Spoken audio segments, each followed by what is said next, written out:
اس طرح سلام پیش کرتا ہے. کہتے ہیں وہ زبان جس کو سب کن کی کنجی کہیں, اس کی نافذ حکومت پہ لاکھوں سلام. کان مبارک پر بھی سلام بھیجا, کہا دور و نزدیک کے سننے والے وہ کان لالے کرامت پہ لاکھوں سلام. ہاتھوں پر بھی سلام بھیجا, ہاتھ جس سمت اٹھا غنی کر دیا, موج بحر سماحت پہ لاکھوں سلام. ارے شکم ناس پر بھی بریلی کے امام نے سلام بھیجا, کہا کل جہاں ملک اور جو کی روٹی غذا, اس شکم کی قناعت پہ لاکھوں سلام. میرے آقا کے قدمہائے ناس پر بھی سلام بھیجا, کہا کھائی قرآن خاکے گزر کی قسم, کھائی قرآن خاکے گزر کی قسم, اس کفے پاک کی حرمت پہ لاکھوں سلام. میرے اعلیٰ حضرت میرے آقا صلی اللہ تعالی علیہ وسلم کے ہر عضو ناس پر سلام بھیجا ہے, اسی لیے یہ سلام مقبول بارگاہ انعام ہے. رسول کریم صلی اللہ تعالی علیہ وسلم کے دربار میں یہ قبول کیا ہوا سلام ہے. عزیزان گرامی وقات, مصطفیٰ کریم صلی اللہ تعالی علیہ وسلم کے حلیے ناز کی ظاہری صورت میں نے آپ کے سامنے بتائی, ان کی باطنی جو صورت ہے اللہ اس پر بڑی لمبی گفتگو ہوگی. میں نے تو صرف یہ بتایا کہ آنکھیں حضور پاک کی بڑی بڑی تھیں, اس میں کالی کالی پتلیاں اور نہایتی سفید قسم کی سفیدی. یہ تو ظاہری آنکھوں کی صورت ہم نے آپ کے سامنے رکھی, بھویں ایک دوسرے سے ملتی ہیں, یہ تو ہم نے ظاہری صورت آپ کے سامنے رکھی, لیکن اس کی جو باطنی معنوی حقیقی جو تاثیرات ہیں وہ اپنی جگہ پر ایک الگ مقام رکھتی ہیں. آنکھیں صرف وہ نہیں کہ بڑی ہو جائیں خوبصورت ہیں, بلکہ احادیث میں کہا ہے یہ آنکھیں خوبصورت تو تھی ہی, لیکن دیکھتی کیا کیا تھی. کہتی ہیں احادیث کہتی ہیں, حضور نے فرمایا اے میرے صحابہ نماز پڑھ کر کے فارغ ہوئے, حضور فرماتے ہیں اے میرے صحابہ رکوع اور سجدے میں نہایت خشوع و خضوع میں رہو, دل کو جمائے رکھو. صحابہ گھبرا گئے, یہ جماعت سے نماز ہوئی ہے, امام سید الانبیاء, صحابہ مقتدی, نماز کے بعد صحابہ سے کہہ رہے ہیں رکوع سجدہ برابر کرنا. کیوں؟ صحابہ نے پوچھا یا رسول اللہ صلی اللہ تعالی علیہ وسلم کیا بات ہے؟ اللہ کے نبی فرماتے ہیں اے میرے صحابہ جس طرح میں اپنے آگے دیکھتا ہوں ویسے میں اپنے پیچھے بھی دیکھتا ہوں. اور پھر فرمایا انی ارا ما لا ترون, میں وہ سب دیکھتا ہوں جو تم نہیں دیکھتے. وہ رسول کریم صلی اللہ تعالی علیہ وسلم کے نگاہوں کا ظاہری جمال اپنی جگہ, جس طرف اٹھ گئی دم میں دم آ گیا, اس نگاہ عنایت پہ لاکھوں سلام. یہ نگاہیں ہیں جن کی تاثیر بھی یہ ہے. اور حضور اکرم صلی اللہ تعالی علیہ وسلم کے چہرے ناز کی خوبصورتی آپ کے سامنے رکھا, بے مثل حسن ہے, لاجواب اور بے نظیر حسن ہے, لیکن چہرے مبارکہ کی تاثیر ایسی. اللہ اللہ میرے عزیزو, یہ رسول نماز میں ہیں, ظہر کی نماز پڑھا رہے ہیں, اس چہرے کا تذکرہ قرآن میں بھی آیا ہے. یہ چہرہ حضور پاک کا جو بیان کیا نہایت گلابی رنگت کا خوبصورت, ابرو کشادہ, پیشانی کشادہ, میں نے ظاہری صورت رکھی.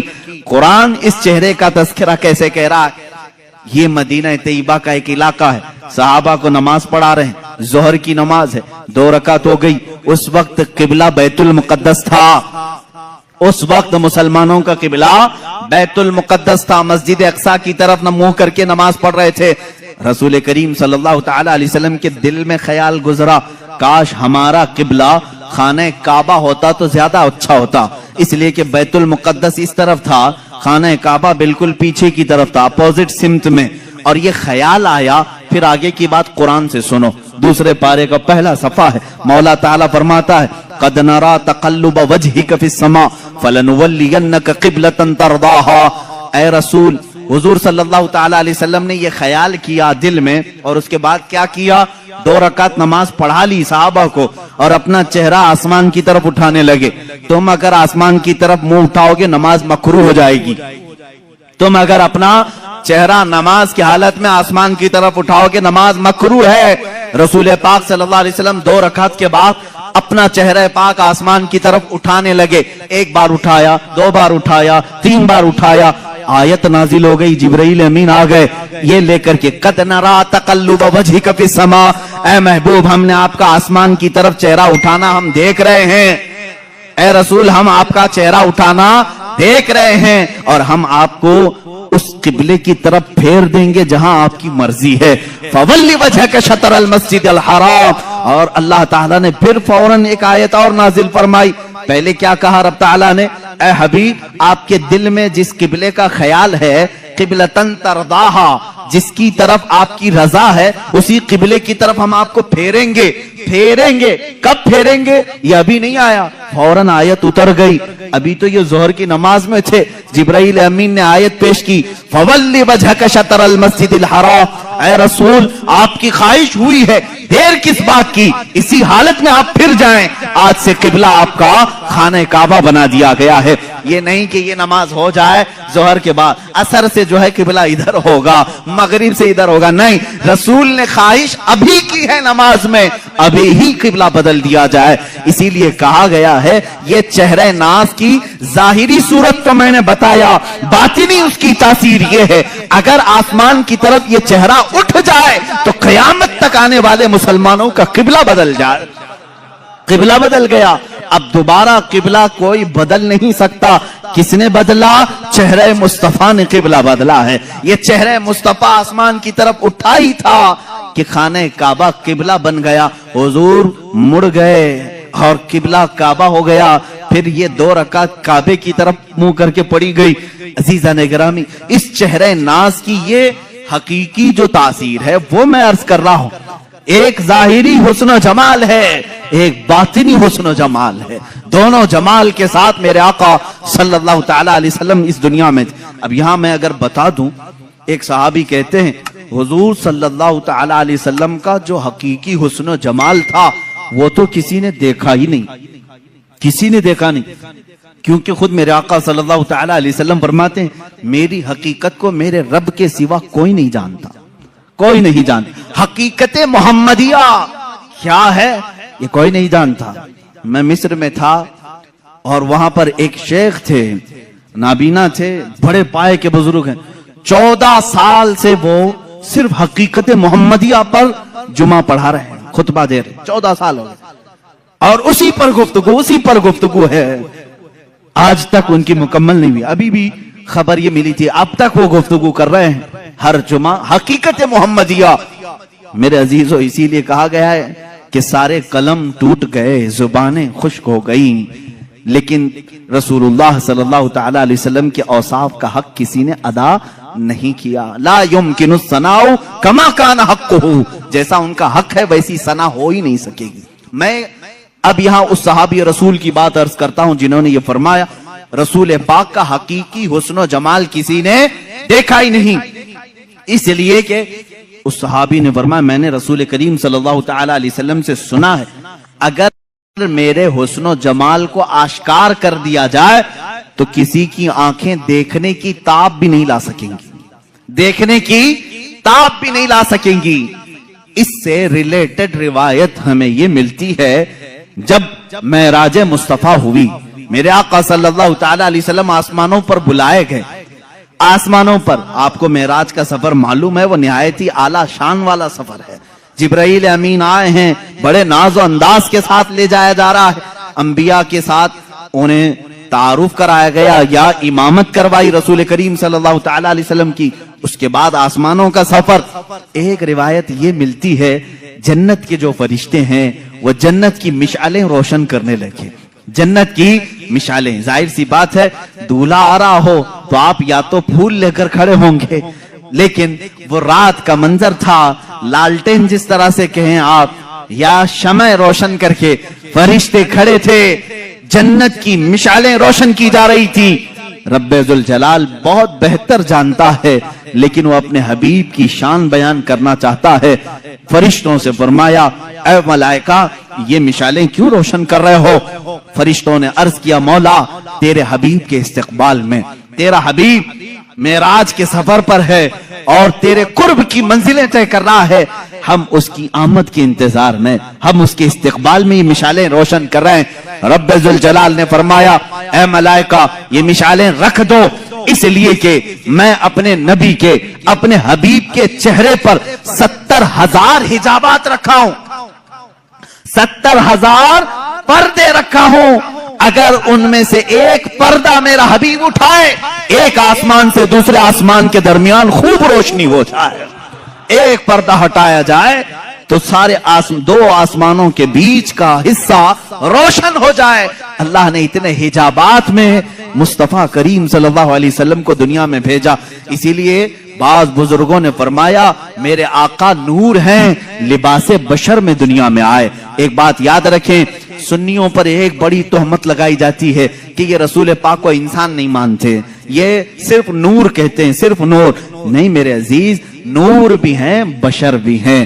بشر کے لباس میں دنیا میں تشریف لائے اور جب آسمانوں پر سفر کیے وہ اپنے نورانی صورت میں تشریف لے گئے۔ میرے نبی کی دو حیثیتیں ہیں، زمین پر بشری حیثیت ہے، آسمانوں پر نوری حیثیت ہے۔ اسی لیے کہ میرے آقا نے خود فرمایا حضرت جابر سے، اے جابر اللہ نے ساری مخلوقات میں سب سے پہلے تیرے نبی کے نور کو پیدا کیا، تیرے نبی کے نور کو پیدا کیا۔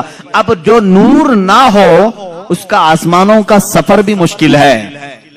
وجہ یہ ملائکہ سفر کرتے ہیں، آسمان کیا ہے؟ یہ بادل نہیں، یہ دھواں نہیں کہ اس میں سے اڑ کے چلے جائیں، ایک دبیز پردہ ہے، زمین سے زیادہ سخت ہے آسمان، کھودو تو کھودا بھی نہیں جا سکے گا۔ کن چیزوں سے؟ بڑے الگ الگ دھات ہیں، معدنیات جس کو آپ کہیں میٹل۔ آسمان، ہر آسمان الگ الگ میٹل کا ہے اور اس میں دروازے ہیں، باضابطہ کھولے جاتے ہیں، یہ ہماری نگاہوں نے تو نہیں دیکھا۔ اب ان آسمانوں سے کوئی سفر کرے لباس بشر میں سمجھتا ہوں یہ مشکل ہے۔ اب یہ آسمانوں کو پھاڑے بغیر، توڑے بغیر، جیسے فلسفیوں کا اجرام فلکیہ، انہوں نے انکار کیا معراج مصطفیٰ کا، بعض فلسفی کہے آسمان ٹوٹ ہی نہیں سکتا، اس میں سے کوئی جائے گا کیسے؟ لہذا رسول گئے ہی نہیں اوپر، کیسے جا سکتے ہیں؟ فلسفی جو ہیں وہ عقل کے دل دادا ہوتے ہیں بیچارے، جتنی سمجھ میں آئے اتنا ہی کہیں گے، یہ دکھتا تو نہیں ہے اس لیے جا نہیں سکتا کوئی آسمان کے اندر۔ اس کو ایک محقق نے سمجھایا ہے، میرے عزیز آپ مجھے دیکھو، میں چشمہ پہنا ہوا ہوں، چشمہ پہنا ہوا ہوں، اور ظاہر سی بات ہے چشمہ کیوں پہنتے ہیں؟ تھوڑا سا زیادہ نظر آئے۔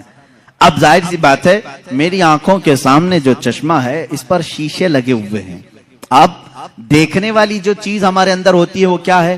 آنکھوں کے اندر نور کا ایک ہلکا دانہ ہوتا ہے، نور کا ایک ہلکا ذرہ ہوتا ہے، اگر وہ نور مر گیا تو تمہاری آنکھیں بھی اندھی ہو گئی۔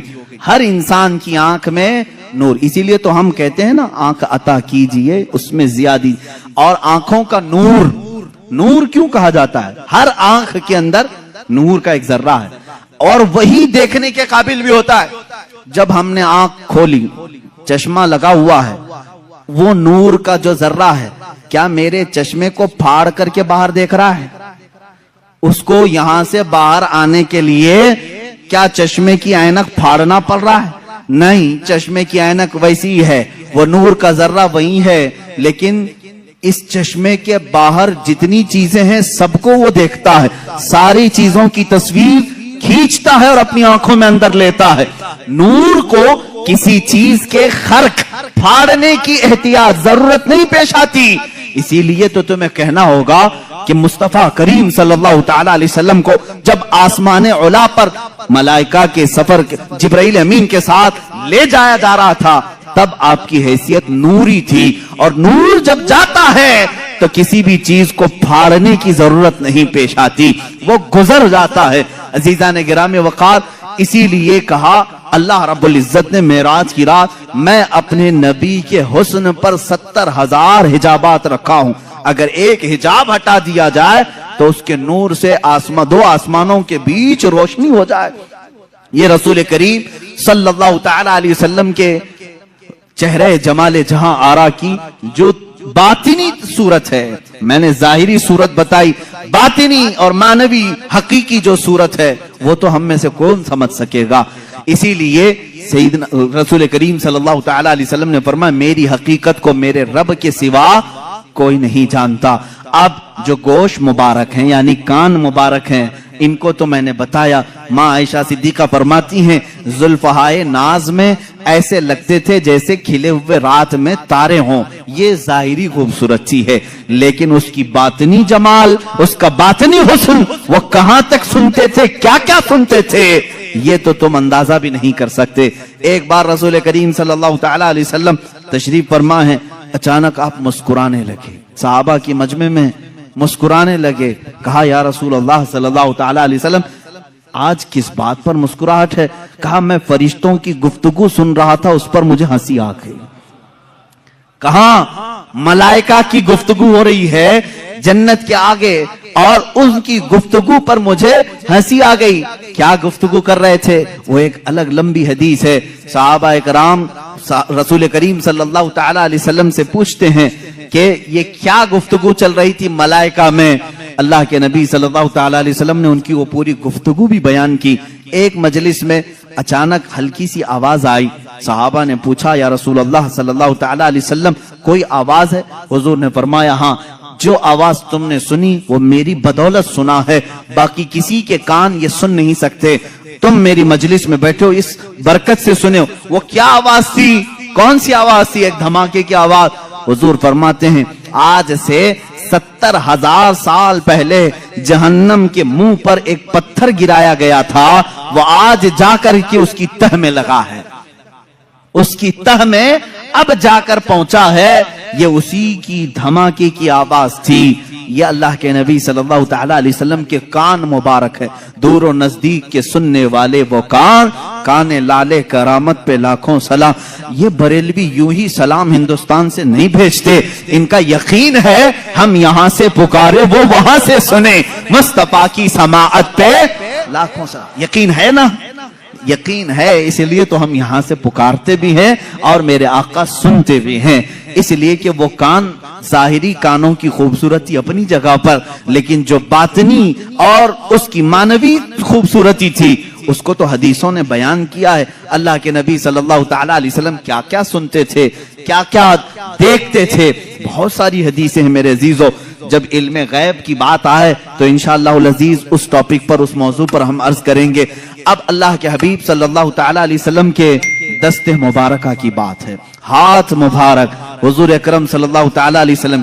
ویسے تو میں نے ہاتھ کی خوبصورتی بتائی، ہاتھ بہت لمبے بھی نہیں تھے، بہت چھوٹے بھی نہیں تھے، ہتھیلیاں اتنی نرم تھیں جیسے کوئی مسافہ کرے تو ایسا لگے کہ ریشم کے کپڑے میں اس نے اپنا ہاتھ رکھا ہو، نرم ملائم، سوز و گداز اس کے اندر تھا۔